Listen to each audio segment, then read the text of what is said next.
I hope everyone's well. My name is Brandon Wyatt, and this is the video presentation for the interview that I did with my girlfriend. So first, who is my girlfriend? Her name is Gabriella Folia. She's 22. She's a fifth year, and she studies applied biotechnology. We live together, so was pretty easy to choose her to be the person I was going to interview. So more importantly, why did I choose to interview my girlfriend? So she has a daily impact on my day-to-day and my future goals as the person that I think I will be spending a whole lot of time with for a whole long time. So she's there for motivation and she supports me. So she was a very easy candidate to interview. Yeah, so she's pretty important and she helps me succeed, and that's why I chose to interview her. So I tried to develop my questions with my girlfriend's time at UGA in mind. I wanted to get a broad look at her time here, um, really just to help maybe any incoming freshmen perhaps get a better glimpse as what it's like to be a freshman, and maybe some advice that she could give to them to help them take their first steps here at a big time university. So my process really was just to think of questions to ask her first, and then bounce those questions off of my group, and then interviewed my girlfriend, of course, and then compiled this presentation. Then the questions are right there, as you can see. So question one was what made her choose to study at UGA. So she said that the university of choice at her hometown over 2 hours away in the middle of nowhere was UGA. A lot of people studied there, and UGA was really the only school that had a good program in what her original field of study was going to be. So that's why she chose this university.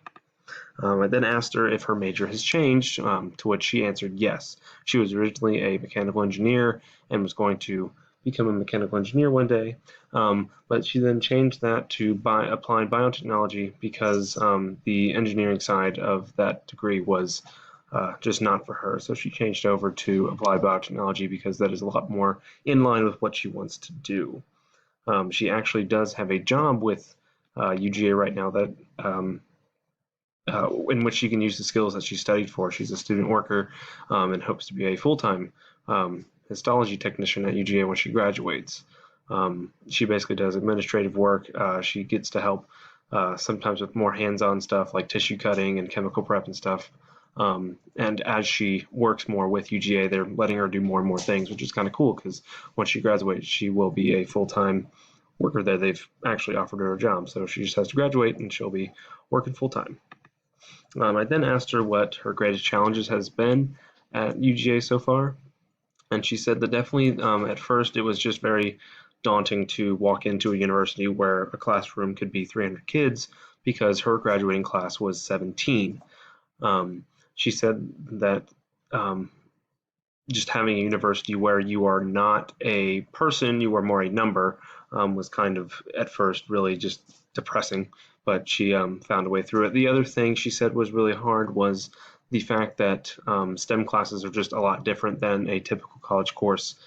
Because whereas a typical class, like for me as a German major, you might get homework, you might get several quizzes and then a test. For a STEM major, you're really just given like a guide as to what to study, and then the test just covers everything that you were supposed to study, but they're not giving you like these checkups with homework and quizzes really. You have like 4 grades in a class, and all those grades are tests. So all of the things that I'm given for a grade for credit that could help my grade don't exist in those STEM classes. So it's very hard if you don't know what you're doing and if you don't develop a strategy to succeed in these classes just because of how little grades there are. And then I asked her if there was anything about UGA that was different than she expected, to which she answered that she said that the class sizes were a lot bigger than even she expected, even after hearing of what they might have been through students in school.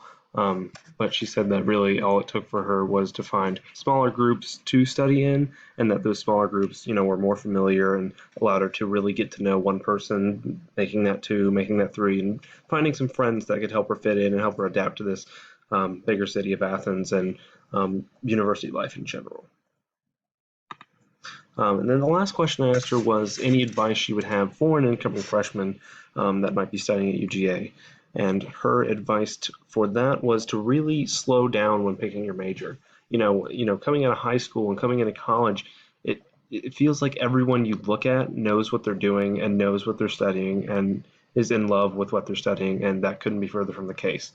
She said that if she had just been undeclared for a couple years first and had been allowed to dip her toes in the water into a couple different things, she might have found the major that she is in now earlier and would have been able to study that from the get-go and then maybe graduate earlier.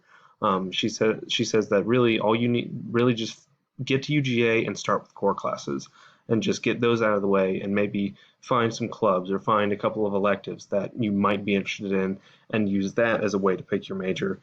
Um, Really just to avoid going down one path because you feel like you have to, and then either switching majors after 2 years of study and having to do a bunch of classes over, or possibly graduating and then getting a job that you hate. So she said that her biggest advice there would just be to wait and decide after you've gotten a little taste of a couple different fields of study to decide what you want to study for real.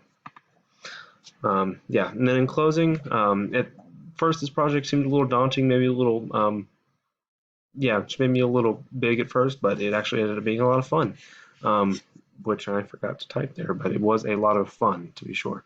Um, and then I just used Google Docs, Google Slides, and Screencast-O-Matic to do this presentation. So I hope it was at least semi-understandable and you guys got something out of it. So thank you for listening, and I hope 2020 doesn't kill us all.